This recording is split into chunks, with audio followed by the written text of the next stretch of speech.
I was walking home one evening when the asphalt under my feet suddenly felt like it was moving. A gross tingling spread through my hands and legs. Everything faded into a gray haze, and I was basically feeling my way along until I finally spotted our house. I barely made it up the steps and pushed the door open with shaking fingers. Mom, I don't feel good. My name is Emily, and I've always been that chubby girl who feels like she was born into the wrong family. My parents were always into sports, protein shakes, and morning runs, but I, from the day I was born, stood out with my round cheeks and my love of food. When I was little, it was considered cute, so Mom was always hugging and squishing me. Here's my little bun. Our baby piglet is growing up. Back then, I didn't understand that there was something wrong with that. But the older I got, the less those words sounded like jokes. My parents could easily say, right in front of our guests, that I should eat less. Everyone laughed, and I just sat there poking at my salad with a fork, feeling like I didn't belong in my own family. It felt like no one heard me. I got upset and shut myself away in my room. In a house with treadmills and shelves full of trophies, I felt completely alone. School wasn't any better, because status was everything there, and my status was somewhere around a locker at the far end of the hallway. Guys looked straight through me, and the pretty cheerleader girls didn't even see me as a girl. So I hung out with girls like me, the ones who never got invited to parties. We talked about shows, homework, and teachers, pretending we were totally fine with it, even though each of us dreamed about something completely different. For example, I dreamed of being normal. I wanted my parents to be proud of me instead of making little jokes. I wanted people at school to notice me, and I wanted a cool boyfriend. But I knew the only reason none of that was happening was my weight. Weird stuff kept happening to me too. Sometimes my fingers would suddenly go numb, my legs would feel weak, and it was like a cloud filter had come over my eyes. One time, I told my mom about it, but she didn't even turn toward me. Emily, you just need to eat less and move more, and it'll pass. So, I decided I'd deal with it myself and went on a really strict diet. I counted calories, drank water instead of eating, and fell asleep with my stomach growling. But by the third day, I got dizzy at school and barely made it through my classes. I realized I couldn't keep it up for long. Then I tried getting into sports. I woke up early, ran around the neighborhood, and tried to follow workout videos. But my body pushed back. My heart was racing, and my breathing kept breaking. And after a couple of weeks, I quit again. Angry at myself and my reflection in the mirror. The only place where I could really hide from everyone was my little cosplay world that no one knew about. At night, I made costumes of my favorite characters, then set my phone on a tripod and filmed myself. I posted the videos on an anonymous channel, where people saw me only as a character. And then one day, a new kid showed up at our school. His name was Greg, a chubby guy with an awkward walk. People started making fun of him almost right away. He was getting shoved around in the hallway and hit with stupid jokes. I saw myself in him, and one day I finally snapped and stepped between him and the other guy. Leave him alone, Travis! After that, Greg and I started talking. We sat together at lunch and texted after school. It turned out Greg had the same problems, the same conversations at home, and the same feeling that the whole world is against you if you don't fit in. And after a while, Greg asked me out. We're not like everyone else, so we should stick together. I said yes because I wanted to matter to someone, even if Greg wasn't exactly the guy I dreamed about. We started spending more time together, and I began walking through school with more confidence. One day, I brought Greg home with me. My parents looked at us and laughed. You two are like a pair of hamsters, made for each other. That was the first time I told them it hurt to hear that, and that it had to stop. I'm tired of being a joke to you. I'm tired of pretending I don't care. My parents stared at me like I'd suddenly started speaking in a different language. They didn't really say anything, but I felt something inside me shift. Like for the first time, I didn't swallow the hurt. I let it out. A few days passed, and one evening I was scrolling through my phone when I came across an announcement for a cosplay festival happening that very weekend. Before, I would have just closed the tab and told myself it wasn't for me. But in that moment, I decided that if not now, then never. I knew right away I'd go as an anime girl, since the costume was almost finished already. I spent the whole night fixing the details, styling the wig, and practicing her facial expressions in front of the mirror. The festival was loud, with people in all kinds of costumes everywhere. People came up to me right away and asked to take pictures. It was like my weight just disappeared because all they saw was the character. I let myself fully enjoy it. I posed, joked around, and felt like I was a part of something big and awesome. But somewhere in the middle of all that, I realized I really needed to use the bathroom, and the costume wasn't exactly designed for that. So I decided to hold it, thinking nothing bad would happen. A thought did flash through my head that lately I'd been running to the bathroom way too often. It felt strange, but I brushed it off and kept posing. Then everything suddenly went wrong because that awful tingling came back in my hands and legs. The world started to blur, and I realized I was about to collapse right in the middle of the festival. But at that moment, someone caught me, and I saw a guy in a Tokyo Ghoul costume in front of me.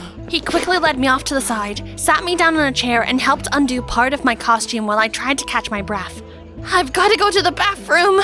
When I came back, he was still there, and only then did I really get a good look at him. His name was Jim, and he was extremely handsome. Jim turned out to be just as much of a cosplay fan as I was, and talking to him was so easy, as if we'd known each other forever. He looked at me, not like I was some weird girl, but like I was genuinely interesting. By the end of the day, we exchanged numbers. At home, I told my parents I'd been to a cosplay festival, hoping that just once they'd say something normal. So what? You were dressed as Shrek?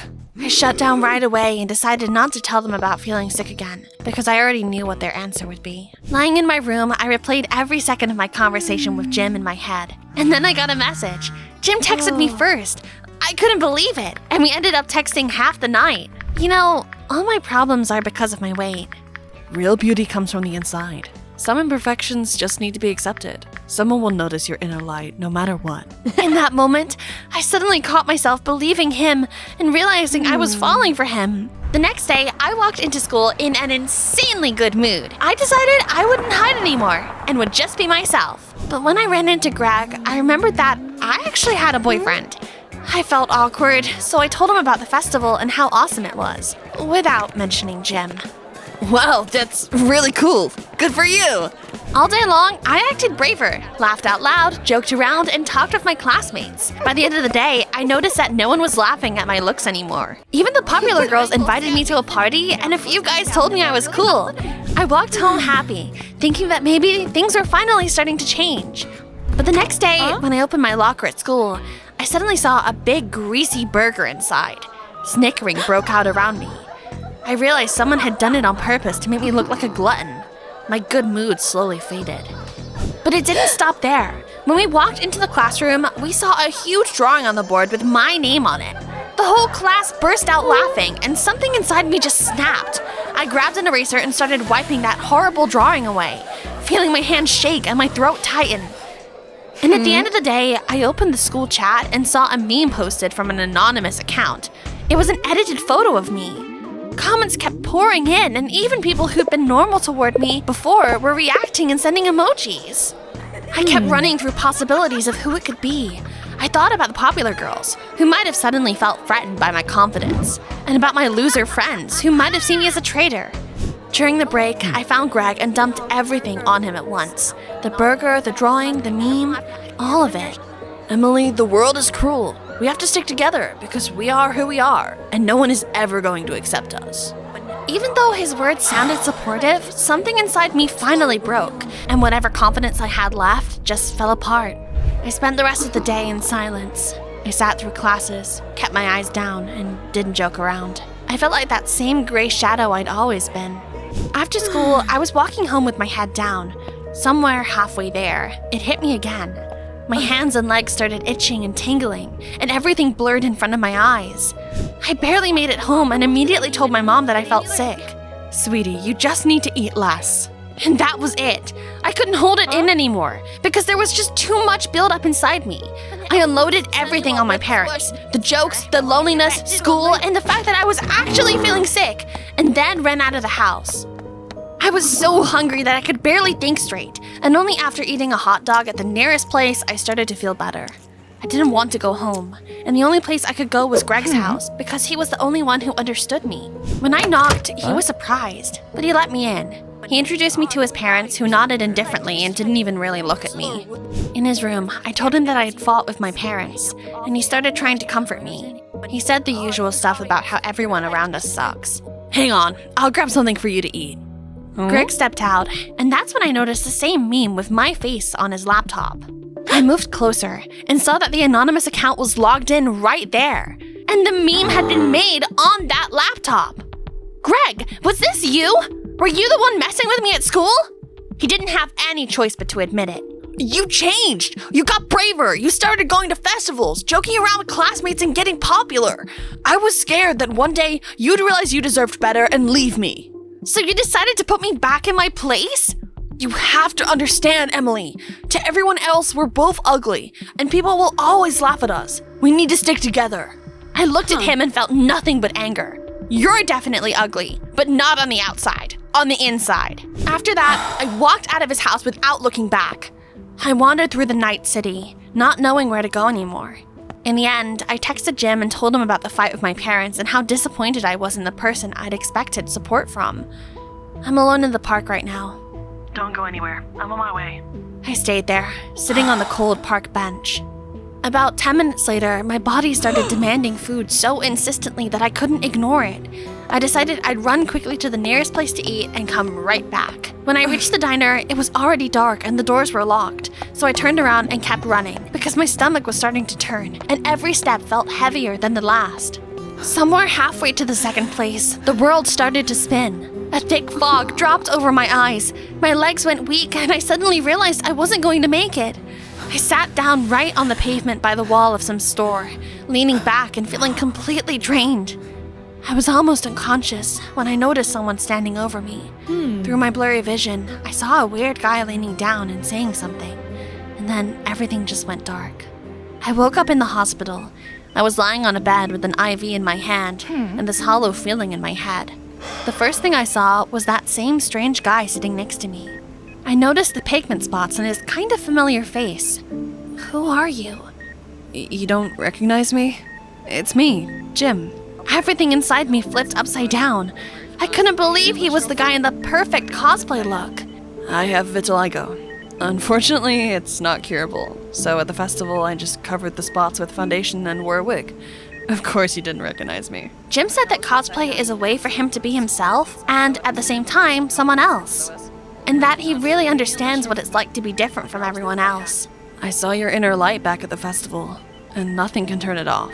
I burst into tears and hugged him, because for the first time in a long while, I felt like someone truly saw me. After Jim left, a doctor came into the room and sat down next to me. I could tell from his face right away that he had bad news. Emily, the tests show that you have diabetes. The condition has been developing for quite some time, and every day without treatment only made it worse. He asked why I hadn't gone to the hospital earlier, since the symptoms were obvious, and I remembered all those conversations at home, the jokes, the advice to just eat less and move more. I realized it wasn't about overeating or a lack of willpower. It was an illness that had been ignored for far too long because no one wanted to listen. The next day, my parents came to visit me. The hospital had called them. For a second, I believed they would apologize and admit they were wrong, but no such luck. See what you've done to yourself! Now we're going to have to pay for your treatment! That's when something inside me flipped. I realized they would never change and would always be like this. Instead of anger or hurt, I felt a strange calm. And I decided that once I turned 18, I would just leave and start living my own life without the constant pressure. While I was in the hospital, Jim came to see me every day. He brought cute little gifts, told me stories, and kept reassuring me that you can live a normal, happy life with diabetes. It just means you have to be a bit more mindful of yourself now, and I'll always be there. When I was discharged, I came back home and simply stopped reacting to my parents' snide comments. They no longer had the power over me as they once did. At school, I started acting boldly again and stopped hiding. People were drawn to me because confidence turned out to be contagious. And when Greg tried to apologize, I couldn't forgive him. You wanted to put out my inner light because there was darkness inside of you. Over time, he transferred to another school and I started dating Jim. And even though my life had changed, I no longer felt broken because there was someone by my side who accepted me completely. We made cosplay together and filmed videos. Our channel became popular. We started making money, and I was happy because I was no longer ashamed of myself and knew that my inner light hadn't gone anywhere. Do you think I should love my parents, even if they broke me my whole life?